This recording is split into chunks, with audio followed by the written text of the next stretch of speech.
ኢየሱስ ንምንታይ ተሰቐለ?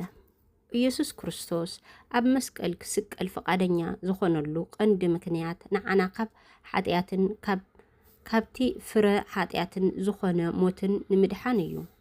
መጽሓፍ ቅዱስ ዓስቢ ሓጢኣት ሞት እዩ።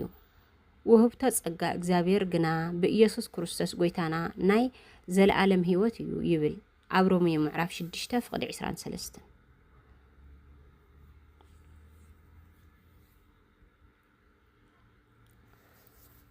ኩሉ ሰብ ሓጢኣት ስለ ዝገበረ ካብ ኣምላኽ ተፈለየ ኣብ ትሕቲ ፍርዲ ሞት እዩ ነይሩ።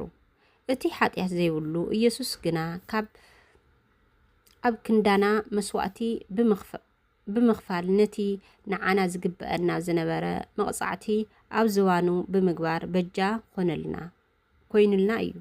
ስለዚ ኣብ 2 ቆሮንጦስ ምዕራፍ 5:21 እዚ ከዓ እግዚአብሔር ብክርስቶስ ገይሩ ንዓለም ምስ ባዕሉ ክዕረቕ እንተሎ በደሎም ኣይቆጸረሎምን ኣባና እውን ቃል ዕርቂ ኣንበረ ዝበለ።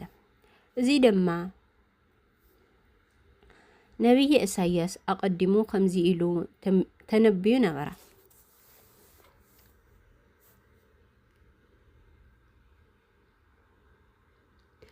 ንሱ ግና ብሰንኪ ሓጢኣትና ቆሲሉ ብሰንኪ በደልና እውን ደቂቁ ምእንቲ ድሕንነትና መቕጻዕቲ ናብኡ ወረደ። ንሕና እውን ብቆስሊ ተፈወስና። ኩላትና ከም ዝተበታተነ ኣባጊዕ ጠፋእና። ነፍሲ ወከፍ ንናብ መንገዲ ዘንበለ። እግዚአብሔር ከዓ ንበደል ኩላትና ኣብ ልዕሊኡ ኣንበሮ።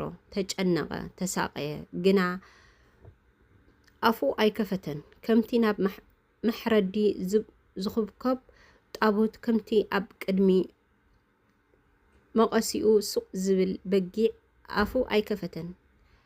ኢሳይያስ ምዕራፍ 53:5-6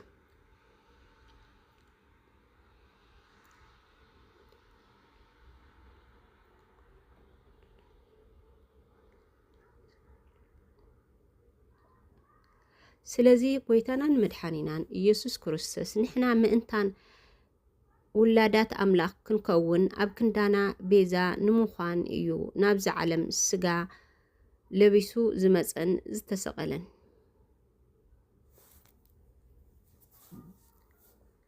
ካሊእ ድማ ፍቕሪ ኣምላኽ ንምግላፅን ምእዛዝን ፈቓድ ኣቦ ንምርኣይን እዩ።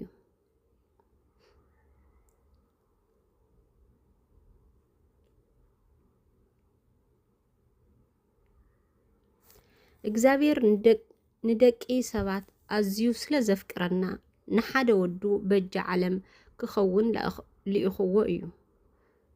ኩሉ ብኡ ዝኣመነ ናይ ዘለዓለም ህይወት ምእንቲ ክረክብ እምበር ከይጠፍእስ እግዚአብሔር ንሓደ ወዱ ቤዛ ገይሩ ክሳዕ ዝህብ ክንድዚ ንዓለም ኣፍቀሮ ይብል ዮሃንስ ምዕራፍ 3:16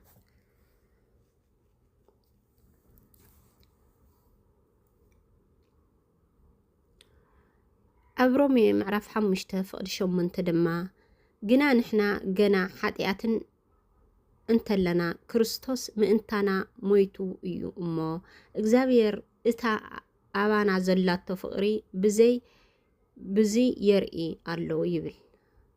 ስለዚ እግዚአብሔር ኣባና ዘለዎ ፍቕሪ ንምግላፅን ፈቓድ ኣባና ንምፍጻምን እዩ ኢየሱስ ናብ ምድሪ ዝመፀ። እቲ ንዓና ምድሓን ብመስዋዕቲ ሞት ወዱ ኣቢሉ ዝፈጸሞ ስለ ዝነበረ ኢየሱስ ክሳዕ ሞት ነብኡ ተኣዚዝዎ እዩ። ስለዚ ብሓፈሻ ኢየሱስ ተሰቐለ ንምሕረት ሓጢኣትናን ንዘለዓለማዊ ህይወትን ምእንታን ክህልወና እዩ። ብደሙ ድሕነት ብህይወት ጸግኡ ድማ ስርየት ሓጢኣት ረኺብና ኢና።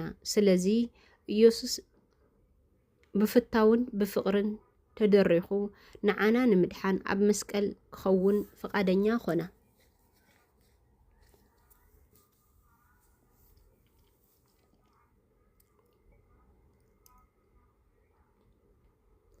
نحنا أباقع دما نتي بدمو زغزأنا خزي ون زغواسينا زولو أملاخنا مدحانينان إيسوس كروستوس نمزكارن نممسغانن نمملاخن كمو دما كل الشعب مسؤو طبق ركب مئنتي كلونا خمزي كمتي زصومو كنصوم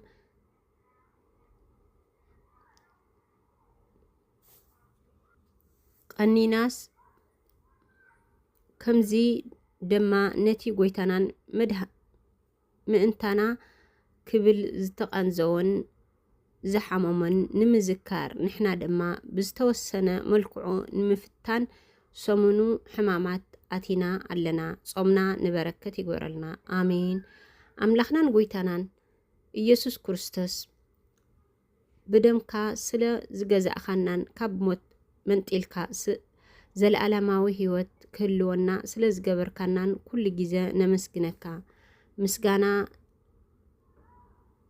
أملاخنا دما كل جيزة نعخا يخون آمين وسبحات لإكزابير ولا ولادي تدنجل ولا مسكولو كبور آمين يا قوي